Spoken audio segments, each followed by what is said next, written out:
She was born into nobility, a countess surrounded by privilege and expectation, but instead of following the path laid out for her, she forged her own, immersing herself in politics, education, and most importantly, writing music. Does this sound like the plot of a Disney princess movie? Well, think again, because this is the true story of Croatian composer, pianist, and violinist Dora Pejačević. And if you're curious to discover how she defied the often repressive, dare I say, sexist world of classical music, well, you're in the right place. Welcome to Chords and Queens.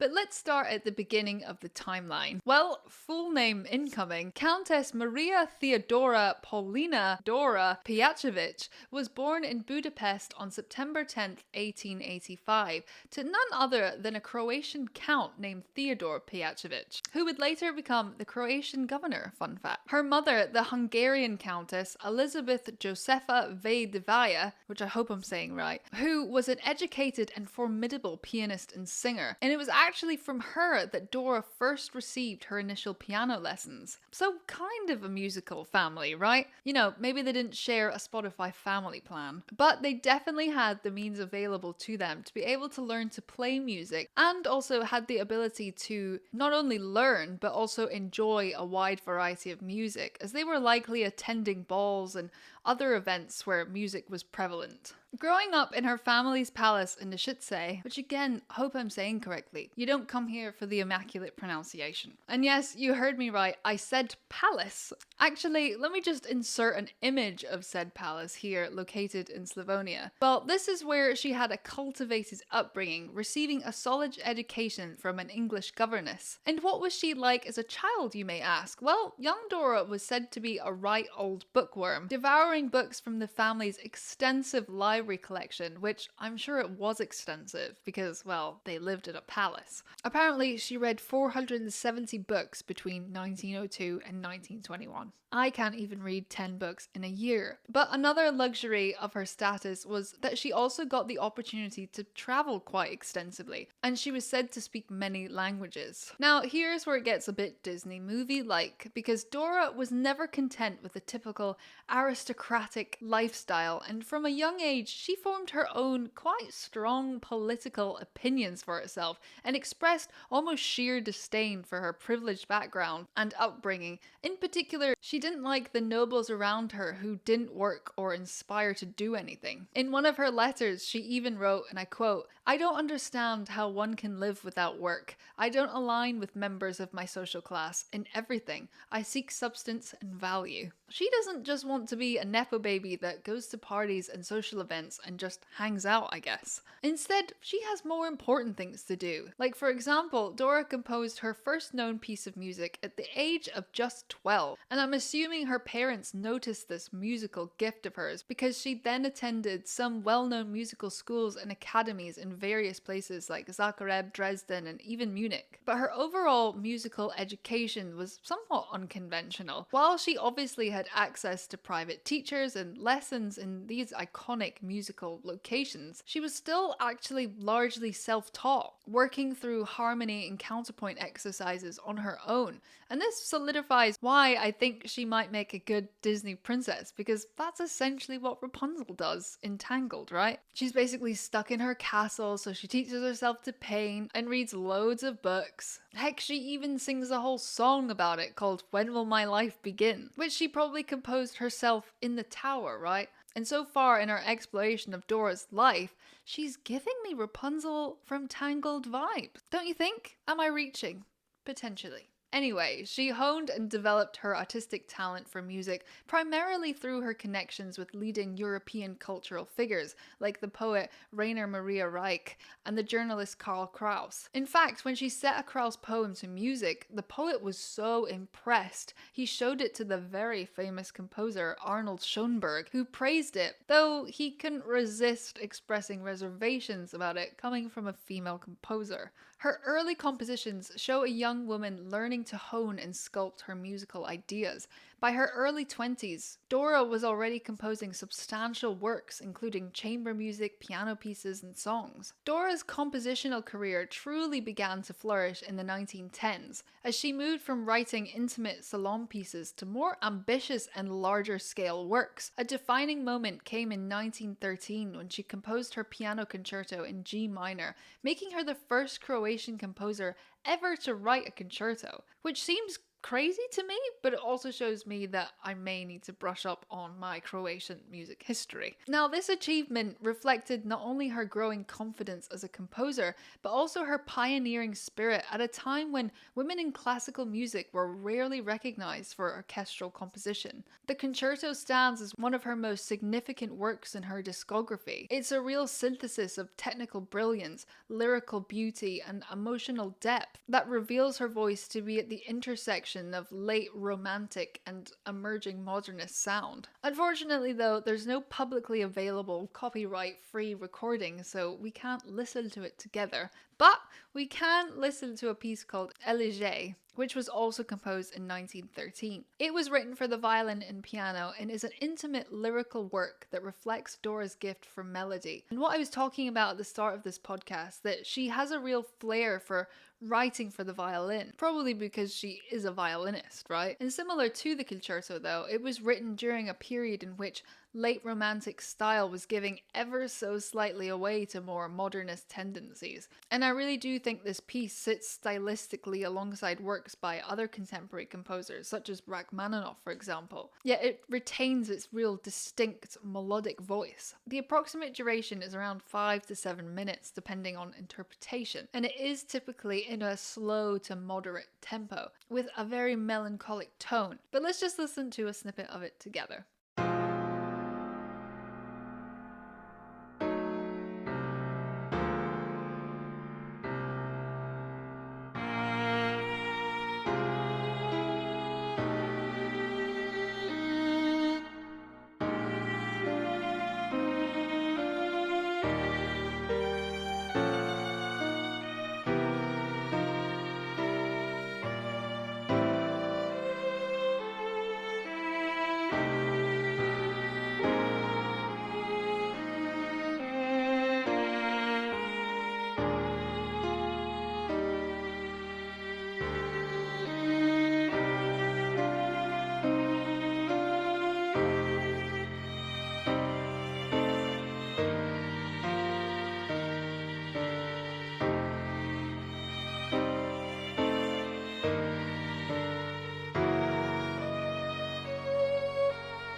Incredible, right? And you see what I mean about writing for the violin? She truly writes it as if it's its own voice. And I love that when composers write the violin like that. Between about 1900 and 1914, Dora produced a remarkable body of work. She wrote numerous piano pieces and ranged from character pieces to more substantial works. And I believe she composed art songs with German and Croatian texts. She wrote chamber music like sonatas, trios, quartets, and she was super ambitious, tackling larger and more complex forms as her skills developed. And probably her confidence did as well. It's important to note that her style during these years, what I would say is kind of distinctly late romantic, with the really lush harmonies, emotional intensity, and that sophisticated orchestration. But there's also something unique in there, a certain melancholic lyricism, and dare I say, a slight unease perhaps? Now, some of her works from this period began to be performed publicly, though often without much fanfare. A few were even published, which was significant, as publishers were notoriously reluctant to take chances on female composers, as I'm sure the assumption was that their works wouldn't sell or that they were inferior. But just as Dora was getting into her musical/artistic stride, so to speak, the world around her was kind of falling apart. The significant turning point in her life and music came with the First World War. And for those of you who don't really remember your history, First World War took place from 1914 to 1918. You're welcome. So in 1914, when World War I broke out, the stable, cosmopolitan world of the Austro-Hungarian Empire, the one in which Dora's family had lived for generations, began to fracture. For aristocrats like Dora, the war marked a turning point, heralding anxiety, disruption, and the loss of old customs and ways, I'm sure. Dora responded as many artists did in those trying times, by immersing herself in her work. It was during this period that she composed some of her most significant works, including the Symphony in F-sharp minor between 1916 and 1917, which scholars now consider this to be the first modern symphony in Croatian music. She also wrote the bold and characterful Piano Quintet in B minor and the Slavic Sonata for violin and piano during these war years. These works only show her getting a little deeper into that melancholic trope that she's been honing over the last couple of years. And they definitely have themes of mortality, loss, and I'm sure the upheaval that she was witnessing. And at the same time, Dora put aside some of her aristocratic, heritage, and she volunteered caring for wounded soldiers in a role that exposed her directly to the suffering and horrors of war. The war years changed not just what she wrote, but how she felt and how she expressed that feeling within her music. Volunteering as a paramedic, she witnessed the horrors of war firsthand, caring for the wounded soldiers in her hometown. And this experience, I'm sure, not only profoundly changed her, but also the way she wrote music. She must have sought an outlet in her music, composing continuously throughout the war. I'm sure as many did, to process or escape the brutality that she was witnessing.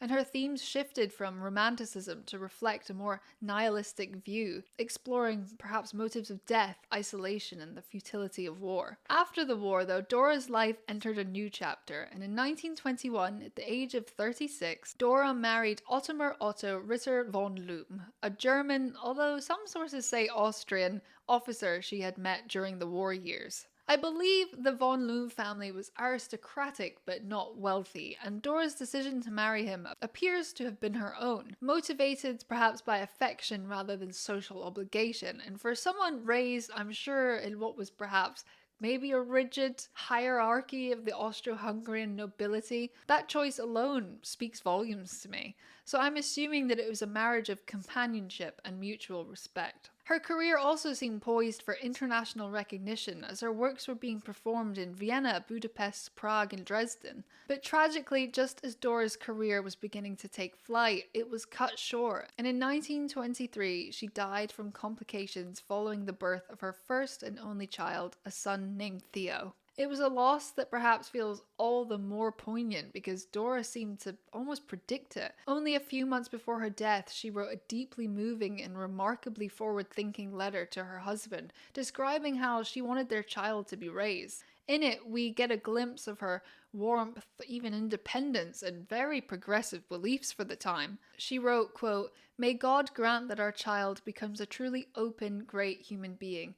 If they possess great talent, provide them with everything that can serve their development. Above all, give them freedom wherever it may be required, for dependence on parents and relatives crushes many talents. I know this from my own experience, and therefore treat them equally, whether it be a girl or a boy." She was buried according to her wishes, not in the family vault, but in a separate grave in her hometown, with a tombstone bearing only her first name, Dora, and the simple phrase, "Rest now." Dora's death was deeply mourned, particularly in Croatia and among those who knew her work. Yet, in the decades that followed, her music largely faded from international view. There are probably several reasons for this. Her gender likely made it harder for her works to be championed. Female composers were often overlooked by publishers, critics, and concert programs. And she came from a country with perhaps a little less influence in the classical music world, meaning fewer champions of her work abroad to promote her pieces. Although she left behind a considerable body of work, over 100 compositions, composers, it was still difficult to sustain a reputation when many of her works were unpublished or rarely performed. The musical landscape was also changing, and by the 1920s and 30s, modernism and new approaches to harmony and rhythm and form were just changing. That lush late romantic style in which she wrote was becoming less fashionable in many major musical centers, and as a result her music slipped into obscurity outside of Croatia. Occasionally it looks like musicologists would rediscover her name within Croatia, as a few of her works were revived for anniversaries or special events, but internationally for much of the 20th century she was largely forgotten. So what should we take away from the story of Dora Pejačević? Well, first, that talent and genius don't respect the boundaries that society might try and impose on a person. For example, Dora wasn't really expected to be a serious composer. She was expected to be an elegant countess, a wife, and probably a mother. But she really defied those expectations of that time, and she became a serious composer. One of Croatia's greatest, I would argue. Second, her story reminds us of how much music we've lost by not taking female composers seriously. For every Dora Pejačević we've rediscovered, how many others remain hidden in archives or forgotten entirely? How much beauty has been lost to this prejudice and neglect, or even just simple indifference? And I think why I joke about how great she would be as a Disney princess is like that story deserves to be told to younger people, because it is such an inspirational feel-good story of here's this woman that took her nobility and status in class and was like, you know what, I want to do something with my life, and